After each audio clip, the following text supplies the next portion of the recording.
Ready. सुनो जी, जैसा क्या कि हम लोग बौद्ध धर्म का जो पहला पार्ट में यह जाने थे कि भगवान महात्मा बुद्ध का जन्म कहाँ हुआ था? नेपाल के कपिलवस्तु के लुम्बिनी वन में। अच्छा, महात्मा बुद्ध जी का जन्म कब हुआ था? 563 ईस्वी पूर्व में। उसके पिता, अच्छा उसका बेटा का नाम क्या था? अच्छा, उसके पिताजी किस गण कुल के मुखिया थे? शाक्य गण कुल के। अच्छा भाई, उसने कितने चीजों को देखकर घर गिर गया? चार चीज। कौन कौन? एक रोगी, एक बूढ़ा व्यक्ति, एक बाबू सन्यासी और एक मृत शरीर। अच्छा भैया, जिस रात को बाबू वो जो मतलब जो गिरी त्याग किया था, उस दिन भगवान महात्मा बुद्ध जी क्या देखा थे सपना में? कि मतलब एक कोई गणिकाएं क्या करते हैं, जब बाल बिखरी हुई है, उसको कुछ डरावना सा एहसास हुआ, तो फिर अपने बेटा और अपने पत्नी को बाबू क्या किया जी? वो छोड़ करके क्या किया भाई? वो उसी रात को क्या किया भाई? घर त्याग दिया। अच्छा, कितने साल की उम्र में घर त्याग किया था? 29 साल की उम्र में। सबसे पहले गया था कहाँ पर? अच्छा, उसका भी जो है कि मतलब उसका जो है क्या कि मतलब कि एक भविष्यवाणी भी कर चुका था। क्या कर चुका था? क्या कर चुका था? कि मतलब या तो एक बहुत बड़े सन्यासी बनेंगे या नहीं तो क्या करेंगे जी? एक बहुत बड़े चक्रवर्ती राजा बनेंगे। तो बचपन में किस पेड़ के नीचे बैठा रहते थे? जामुन, यानी जामुन। अच्छा, दूसरी बात बाबू, ये जो महात्मा बुद्ध जी जो थे, मतलब जो है कितने साल की उम्र इसका शादी दिया था? 16 साल की उम्र में। 16 साल की उम्र में इसका शादी दिया था। उसका एक बेटा था, बेटा का नाम क्या था? राहुल था। अच्छा भाई, वो अपने ज्ञान प्राप्ति के लिए सबसे पहले 5 ब्राह्मण के साथ गया था। बप्पा, भादिया, महानमा, अस्यज्ञ और कोंडनी। तो 5 ब्राह्मण बाबू जाकर के सबसे पहले कहाँ गया था? ये वैशाली। किसके पास? अलार कलाम के पास। अच्छा, लेकिन वहाँ पर सुजाता नाम की कोई एक स्त्री से क्या कर लिया था? भोजन ग्रहण कर लिया था, जिसके कारण बाबू उसको फिर वहाँ से उन लोग चल बसे। मतलब कि वो चल गए कहाँ पर? आपका गया। गया में किस पेड़ के नीचे जाकर बैठा? पीपल, यानी बोधि, जिसको वृक्ष कहते हैं हम लोग। ठीक है। अच्छा, किस नदी के किनारे? या निरंजना नदी के किनारे। कितने साल कठोर तपस्या किया था? 6 साल। तो कुल मिलाकर के 29 साल में 35 साल की उम्र में भगवान महात्मा बुद्ध को ज्ञान की प्राप्ति हुई। अच्छा, दूसरी बात है भैया कि उसका जो निधन कब हुआ भाई? 483 ईस्वी में। 80 साल की उम्र में एक चुनार नाम के भाई एक सोनार के घर जाकर के क्या क्या था? कुछ लोग बोलते हैं कि भाई मीट खा लिए थे, जिसके कारण क्या तो उसको पेचिस का बात नहीं, शिकायत हो गया था। फिर उससे क्या हो गया जो उसकी मतलब खिला दिया गया था ना। अरे भैया, किसी तरह से खिला दिया गया था। ठीक है। अब कैसे तो बाबू जान, तो अब हमको तो वो किसी को पता नहीं, जो इतिहास में है। ठीक है। अब जो अब इतिहास में आता है तो वो पता है। ठीक है। तो जो भी हो, फिर उससे क्या किया, जिसको पेचिस का बीमारी और पावापुरी में जाकर उसका मतलब पतला पैखाने के साथ खून आ जाना। ठीक है। सुना। अब आज जो बाबू हम सबको जो पढ़ना है, ध्यान दो। उसके बाद हमने बाबू 4 आर्य सत्य के बारे में बता दिया और 8 अष्टांगिक मार्ग के बारे में बता दिया था। आज जो बाबू हम सबको इस पार्ट में यानी पार्ट 2 यानी सेकंड पार्ट में पढ़ना है कि देखो कि भैया 10 शील तथा आचरण। अब गौर करके समझो, वो भी शांति से समझो फिर। ठीक है। 10 शील या तथा आचरण। देखो भाई, हर एक धर्म में जिस प्रकार बाबू हिंदू धर्म में भी वो आराकान है, मतलब उसकी कुछ मान्यता है, जो कर्म ही पूजा है। मुसलमान धर्म में भी बाबू क्या है, जैसे वो 5 चीज है, हज, रोजा, नमाज, ज़कात और कलमा। जिस प्रकार बाबू हिंदू धर्म में भी बाबू 16 संस्कार है, ठीक उसी तरह बौद्ध धर्म में भी, सुनो जी बात नहीं करो, बौद्ध धर्म में भी बाबू क्या कि 10 शील तथा आचरण है। इसका पहला जो बात एक आता भाई अहिंसा, कभी भी किसी से हिंसा ना करो, हमेशा सत्य बोलो, हमेशा सत्य बोलो। तो गाना में भी बोला था कि सजन रे झूठ मत बोलो, खुदा के पास से जाना है, वहाँ हाथी है ना घोड़ा है। तो हमेशा हर धर्म को ये इजाजत देता है कि इंसान को हमेशा सत्य बोलना चाहिए, आस्ते मतलब चोरी ना करे, अपने ग्रह माने धन का संग्रह ना करे, ब्रह्मचार्य जीवन व्यतीत करे, नृत्य तथा संगीत, नृत्य माने डांस, संगीत का त्याग करे, सुगंधित पदार्थ का क्या करे, त्याग करे, आज समय भोजन ना करने, जो आपका खाने का टाइम है जिस भी टाइम पर आप खाकर एक आपका आदत है उस टाइम पर नहीं करें। कामिनी कंचन इन सब चीजों से भैया 9-17 9-6 वाली बात से एचीदा पेचीदा वाली बात से दूर रहे। यह बाबू लगभग पराया हर धर्म बाबू यही इजाजत देता है। तो बौद्ध धर्म में भी यही इजाजत देता है कि भाई आप हिंसा ना करें, आप हमेशा सत्य के रास्ते पर चले, कभी भी चोरी ना करें, कभी भी धन का संग्रह बेईमानी शैतानी करके ना करें, बल्कि ईमानदारी से पूर्वक कर सकते हैं। अब बेईमानी शैतानी या तो फिर छल कपट करके आप दौलत का जमा ना करें। इसलिए बोला भी ना भाई कि दौलत पे दुनिया एहतराम करती है, मोहब्बत को दुनिया सलाम करती है। ठीक है, तो आप छल कपट से बाबू धन दौलत ना जमा करें। नृत्य तथा संगीत का त्याग करें। आप हद से ज्यादा मतलब कि नृत्य और संगीत में भी विलीन ना रहे। ठीक है, उस सब का त्याग करें। सुगंधित पदार्थ का भी आप त्याग करें। मतलब बहुत सारे लोग को होता है ना भाई, आप मान लो किसी को बहुत सारी चीज का सेंट बर्दाश्त नहीं होता तो शायद उसको कष्ट होगा, तो इन सब चीज का त्याग करें। आज समय भोजन ना करें, डॉक्टर भी मना करते हैं भाई, नहीं तो आपको कई तरह का आपको बीमारी हो सकते हैं। कामनी कंचन मने 9-17 और 9-6 वाली बात, किसी का बदनामी, किसी का बेइज्जती, किसी का बारे में बुराई करना, ये चुगलखोरी जिसको टाइप के कहते, इन सब चीजों से आप दूर रहे। ये 10 बाबू क्या है जी बौद्ध धर्म में क्या है भाई, तीन है। अब देखो रे बाबू निर्वाण, जिस प्रकार बाबू हिंदू धर्म में मोक्ष की प्राप्ति होती है, मोक्ष बोलता है ना जी, उसी और बाबू मुसलमान धर्म में बाबू उसको बोलते हैं जन्नत। ठीक है, जन्नत ठीक उसी हाँ या स्वर्ग। तो उसी तरह भाई जो बौद्ध धर्म में भी क्या होता है बाबू, आपका निर्वाण का इसमें कॉन्सेप्ट है। माने निर्वाण कहेंगे किसे, तो जीवन मरण चक्र से, जीवन मरण चक्र से मुक्ति मिलना ही, जीवन मरण चक्र से मुक्ति मिलना ही क्या कहलाता भाई, आपका क्या कहलाता भाई, निर्वाण कहलाता है। ठीक है, जीवन मरण चक्र से मुक्ति मिलना ही क्या कहलाता, आपका निर्वाण कहलाता है। जैसे बाबू हम लोग का जात में भी, जैसे हम लोग मुस्लिम में होता है क्या भाई, बोलता है कि हे भगवान हमको उठा ले, हमको और इस दुनिया में कष्ट ना दे। जैसे बाबू बहुत सारे लोग होता है ना जी, जैसे मस्जिद में जाकर उन लोग दुआ करवाता है कि भाई वो बहुत तरह का विभिन्न प्रकार के कष्ट से उसको आप दूर कर दे। हिंदू धर्म में भी बाबू है कि हे भगवान आप इसको भैया आप इस तरह करके जानते हो क्या, या कुछ किसी तरह का एक कामना करता है कि भाई आप किसी तरह से इसको कुछ आराम दे रहे तो इस दुनिया से इसको इसका कष्ट काफी हो। ठीक है, सुना, आप किसी भी तरह का कष्ट हो तो उसको दूर कर ले। तो इन सारे चीजों को बाबू हर धर्म में बाबू ये चीज है। तो निर्वाण का मतलब अगर आपसे क्वेश्चन पूछा जाए भाई निर्वाण क्या है, तो जीवन मरण चक्र से मुक्ति मिलना ही क्या है, निर्वाण है। अब देखो रे बाबू, इस आप लोग दुनिया में 8 मेन धर्म है ना जी, सिंपल सी बात है भाई, वर्क की वर्शिप, कर्म ही पूजा है। अगर बाबू जानते हो दुनिया में बाबू 3 चीज अगर तुम्हारा सही रहा ना भैया, तो हम कहते हैं बाबू जानते हो आपको कहीं भी मंदिर मस्जिद सिख गुरुद्वारा चर्च कहीं जाना नहीं पड़ेगा। सबसे पहला नंबर 1 भैया कर्म, अगर वो तुम्हारा कर्म से ना तो तुम्हारा हर चीज सही है।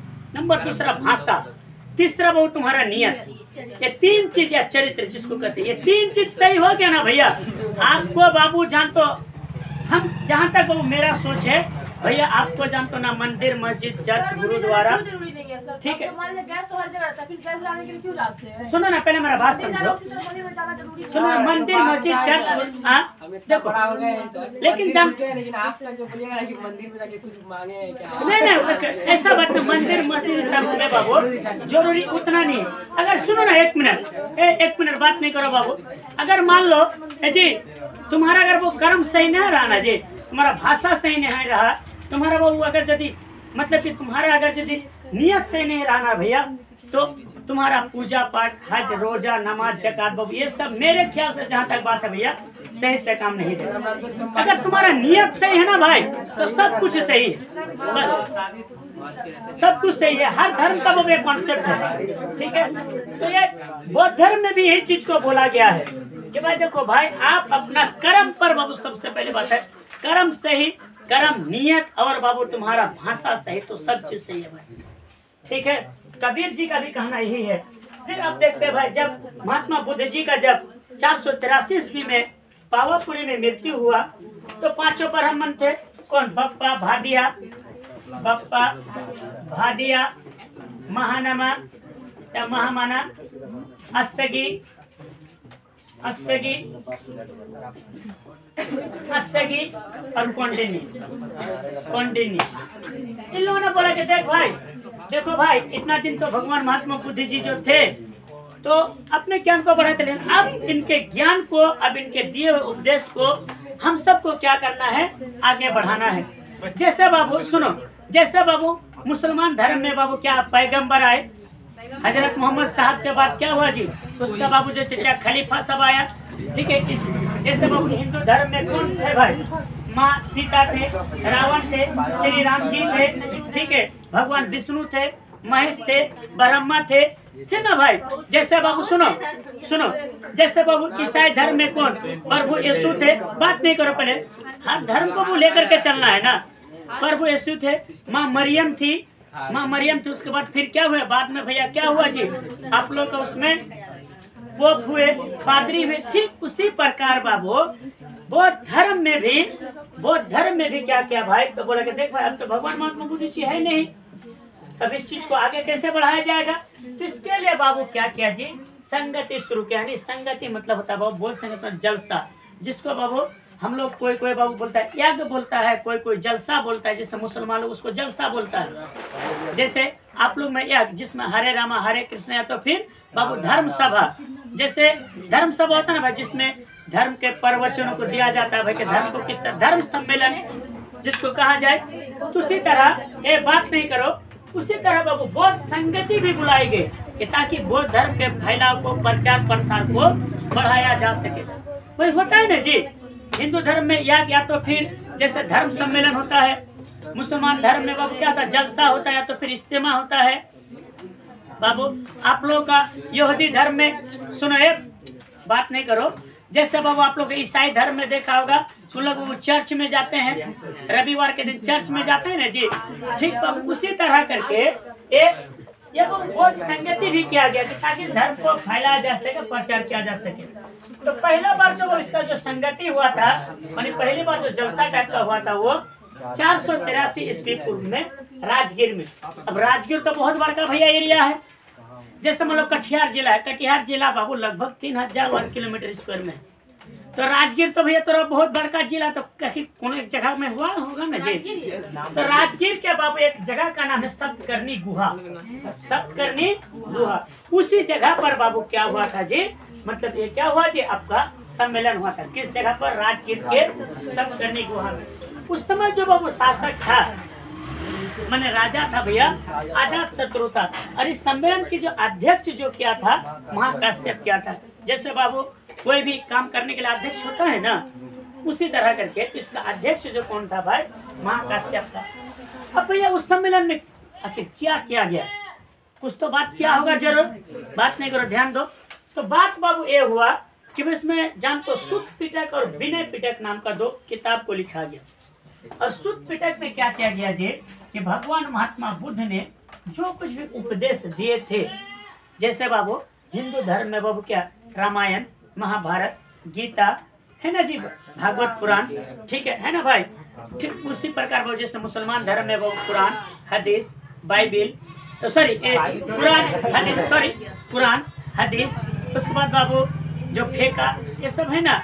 जैसे बाबू आपका जो है इस धर्म में, ईसाई धर्म में बाबू आपका आ गया कौन, बाइबिल, ठीक है। उसी तरह करके ये बौद्ध धर्म में भी बाबू क्या किया जी, 2 किताब को पहले किया गया, सुत पिटक और विनय पिटक, आगे जाके त्रिपिटक जुड़ेगा। इस किताब में यानी इसमें क्या किया गया जी, उपदेश को लिखा गया कि भगवान महात्मा बुद्ध ने जो जो उपदेश दिया था। दूसरा में क्या किया गया भैया, नियमों का पाठ, हाँ भाई कौन सा नियम किस तरह से आगे बढ़ाना है। जैसे बाबू रामायण महाभारत है, तो फिर बाबू वेद सब में 4 वेद है ना, जिसमें लिखा हुआ है ना भाई कि किस तरह से पूजा पाठ करना है, किस तरह से क्या करना है। कुरान में भी है ना भाई, वेद पुराण इस सब में है ना भाई। तो उसी तरह करके इसमें भी बाबू नियमों का क्या क्या जी, पाठ लिखा। उसके बाद फिर सुन लो, प्रथम बौद्ध संगति कब हुआ, तो 483 ईस्वी पूर्व में। कहाँ पर, राजगीर, वैशाली, राजगीर में किस जगह पर, तो सप्तकर्णी गुहा में। उस समय राजा कौन था भाई, अजात शत्रु। अध्यक्ष कौन किया था, महाकाश्यप। उस समय काम क्या हुआ था, कि दो गो बाबू किताब में उसका संकलन किया गया, सुत पिटक और विनय पिटक में। सुत पिटक में उपदेश को लिखा गया और विनय पिटक में नियमों का पाठ को लिखा गया। उसके बाद बाबू जो दूसरा जो बाबू संगति हुआ 383 ईस्वी पूर्व में, कहाँ पर? ये वैशाली बिहार में 383 ईस्वी पूर्व में चुल्लू बाग, एक वैशाली में एक जगह है, पटना हाजीपुर वैशाली रे, जो भैया केला के लिए काफी प्रसिद्ध है, पटना हाजीपुर। हाँ, तो चुल्लू बाग वैशाली में ये सम्मेलन हुआ। इसमें इस समय जो राजा जो था बाबू कालासुर था, इसका अध्यक्ष कौन था भाई? साबक अमीर। कोई बोलता भैया कि यश नाम का भी था, इसमें मतभेद है। कोई बोलता है कि यश नाम का बाबू था, तो कोई बोलता है कि साबक अमीर था। हाँ, मतभेद माने कोई किसी विद्वान का मानना नहीं, ये था, किसी विद्वान का मानना था कि ये था। और सच में बाबू जहाँ तक हमको लग रहा है कि भैया ये हो साबक अमीर ही, ठीक है। एनसीईआरटी में भी इस टाइप का बात है। इसमें अब क्या हुआ जी, इसमें पश्चिम और पूर्वी गुटों में बाबू ये बट गया। जैसे बाबू मुसलमान धर्म में क्या है कि भैया शिया सुन्नी है ना, हिंदू धर्म में जैसे कौन है बाबू? जैसे हिंदू धर्म में जादव, बनिया, उसके बाद है ना भाई जादव, बनिया, हलवाई, शाह, पता है ना बाबू, इसी टाइप करके शाह, हाँ, चौधरी, सिंह, उसी तरह करके सुन बात नहीं, उसी तरह करके बाबू इसमें क्या हुआ ना भैया, दो गुटों में क्या हुआ जी, लोग बट गया। फिर सुन लो, प्रथम बोध संगति का वोट 483 में, सॉरी 483 में कहाँ पर? राजगीर में। दूसरा कहाँ पर हुआ? वैशाली। पहला राजगीर, दूसरा वैशाली। वैशाली में राजा कौन था? कालासुर, ठीक है। अध्यक्ष कौन था? साबक अमीर। हाँ, उसके बाद बाबू जो तीसरा बोध संगति हुआ भाई पाटलिपुत्र, माने पटना, पाटलिपुत्र पटना में। उस समय जो बाबू ये जो हुआ था 250 ईस्वी पूर्व में, और इस समय जो बाबू राजा था अशोक थे, और इस समय अध्यक्ष जो क्या था भाई? मोगली था, मोगलीपुत्र इससे था। इसमें क्या हुआ भाई? तो सुत पिटक, विनय पिटक और एक अभिधम पिटक, एक और क्या किया बाबू? इसको ग्रंथ को जोड़ा गया और इसको नाम दिया गया क्या? त्रिपिटक। क्या नाम दिया गया? त्रिपिटक। अगर आपसे क्वेश्चन पूछा जाए कि भाई बात नहीं करो, त्रिपिटक में कौन कौन से ग्रंथ है, आप उसको ये जवाब दोगे कि त्रिपिटक में 3 ग्रंथ है, सुत पिटक, विनय पिटक, अभिधम पिटक। त्रिपिटक का मतलब टोकरी, तीनों ग्रंथ को लेकर के टोकरी में रखा गया। पिटक का मतलब होता है टोकरी। तो एक कब जोड़ा गया अभिधम पिटक को? अशोक ने जोड़ा, अशोक के काल में इसको जोड़ा गया। नंबर जो चौथा जो बाबू आता है चतुर्थ बोध संगति। चतुर्थ बोध संगति से जाने से पहले 1 मिनट हम लोग रिपीट कर लेते हैं। पहला बोध संगति कहाँ पर? राजगीर, राजगीर में सतकर्णी गुहा में, राजगीर का सतकर्णी। दूसरा कहाँ पर? वैशाली, वैशाली में कहाँ पर? चुल्लूबाग। तीसरा कहाँ पर? पाटलिपुत्र पटना, कहाँ पर? जो अशोक के टाइम पर। चौथा किसके समय पर हुआ? अब हम देखते हैं प्रथम कुंडलवन कश्मीर में, किसके टाइम पर? कनिष्क के टाइम पर। किसके टाइम पर? कनिष्क। इस समय वो अध्यक्ष जो थे, पढ़ा क्या रहे हैं हिस्ट्री, ठीक है। वसुमित्र, चैप्टर 4, वसुमित्र अध्यक्ष कौन थे भाई? वसुमित्र। इसमें उपाध्यक्ष कौन थे भाई? अश्व घोष। बौद्ध धर्म का दूसरा पार्ट 2, ठीक है। अश्व घोष बौद्ध धर्म का पार्ट 2, ठीक है। बौद्ध धर्म का पार्ट 2 टॉपिक का नाम है, ठीक है। बौद्ध धर्म पार्ट 2। पार्ट 1 का में हम लोग पहले चर्चा कर चुके हैं महात्मा बुद्ध की जीवनी के बारे में, ठीक है। पार्ट 2 है। तो इसमें सॉरी, चलो हम लोग अपने मुद्दे पर आते हैं भाई। देखो प्रथम सदी में हुआ है। कब हुआ चतुर्थ बोध संगति? प्रथम सदी में। कहाँ पर? तो कुंडलवन कश्मीर में। हाँ, राजा कौन था? तो कनिष्क था। राजा कौन था भाई? कनिष्क था। अध्यक्ष कौन थे? वसुमित्र थे। और इसमें उपाध्यक्ष कौन था? तो अश्व घोष था। अब सवाल वह है कि भाई इसमें हुआ क्या? कौन सा काम हुआ? बात नहीं करो, कौन सा काम हुआ? किसमें जो बाबू काम हुआ भैया, जो कुछ भी मतभेद था, जो कुछ भी मतभेद था, जैसे बाबू हम लोग का इंडिया में कभी कभी शंकराचार्य लोग या तो फिर आपस में कोई चीज को मुद्दा को लेकर टेंशन होता है हल्का फुल्का जी, जैसे बाबू मौलवी लोग में भी टेंशन होता ना, हल्का फुल्का ये चीज नहीं, वो चीज नहीं, ये चीज। ठीक उसी में इस धर्म से जो कुछ भी हल्का फुल्का भैया चीज था, उन चीजों को, उन मतभेदों को क्या किया गया भाई, इसमें दूर किया गया।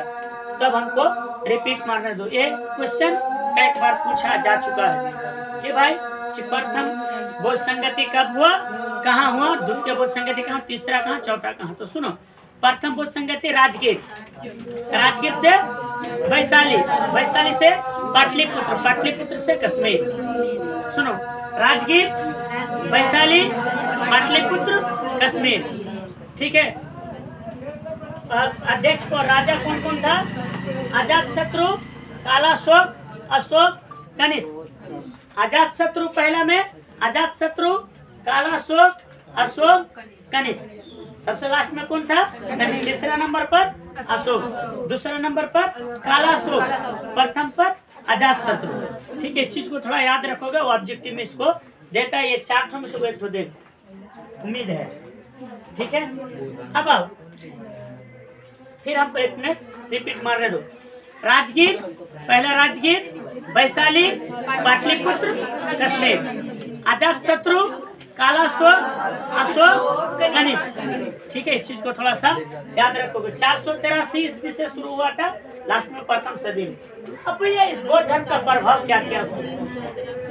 सुनो जी, बौद्ध धर्म का आखिर प्रभाव क्या? कुछ तो होगा ना भाई, कुछ तो होगा ना भाई जी। बौद्ध धर्म का प्रभाव ये होगा, कला की देर में देखो भाई, अजंता का गुफा, एलोरा का गुफा, सांची का स्तूप, इन सारे चीजों को बाबू कला के क्षेत्र में इन्हीं इसी धर्म का क्या बहुत बड़ा देन है। ठीक है, साहित्य में देखोगे भाई तो पाली को क्या मिला भाई? अंतर्राष्ट्रीय भाषा की ख्याति प्राप्त हुई। हमने आपको अगला क्लास में बताया था कि महात्मा बुद्ध अपना उपदेश किस भाषा में देते थे? पाली भाषा में। ठीक है, किस भाषा में? पाली भाषा में। जैसे बाबू हम लोग का बाबू जैसे धांगड़ी में नहीं होता ऐसा बड़ा, संथाल में क्या होता है? हिजू में। हम लोग होता क्या? मुसलमान में होता है, मुस्लिम में देखे ना।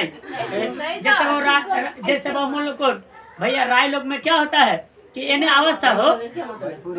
भोजपुरी में, भोजपुरी रबर कहाँ जा रहा बड़े हो? ठीक है, इन्हें अवश्य। ठीक, इंग्लिश में जैसे बोलता है ना कम हियर, उसी तरह करके भाषा। हिंदी में यहाँ आओ, अरे कम हियर बोल दिया, यहाँ वहाँ जाओ, उसी तरह वो ये भी उसका एक भाषा है। समझा? दर्शन के क्षेत्र में भी बाबू इसका महत्वपूर्ण योगदान है। ए बात नहीं, ठीक है, बात नहीं कर तो इसीलिए क्या क्या जी शून्यवाद और योगाचार को दिया। अब भैया देखो आगे अगर देखा जाए भाई, ताकि पतन क्यों हुआ कि बौद्ध धर्म? ये बात नहीं, बौद्ध धर्म का पतन के कारण क्या क्या रहे? तो देखो ना भाई, परिवर्तित रूप होने लगा भैया, रोने टोटके का ज्यादा विकास होने लगा, संघ मतलब भ्रष्टाचार फैलने लगा, लोग धर्म का जमा करने लगे, हिंदू धर्म में बहुत सारे सुधार हुआ, विभाजन हो गया इस धर्म में, हीनयान, महायान, वज्रयान, इन सब चीजों में बाबू क्या हुआ जी? बहुत तरह का सुधार होने लगा। उस पर तो राज्य के संरक्षण मिलना बंद हो गया। उस समय महान प्रतापी राजा लोग क्या करते थे? इसको संरक्षण देते थे। धीरे धीरे वो भी बंद हो गया। विदेशी आक्रमण भी होने लगा। जैसे बाबू नालंदा विश्वविद्यालय और विक्रमशिला, ये दोनों को क्या किया जी भाई? मतलब जो आक्रमण, विदेशी आक्रमणकारियों ने इसको तबाह कर दिया। इन सब कारणों से बाबू धीरे धीरे क्या हुआ जी? बौद्ध धर्म पतन हो गया। ठीक, तो ये चैप्टर मेरा यहीं से समाप्त होता है। आई होप कि आप लोगों को समझ में आ गया होगा। ठीक।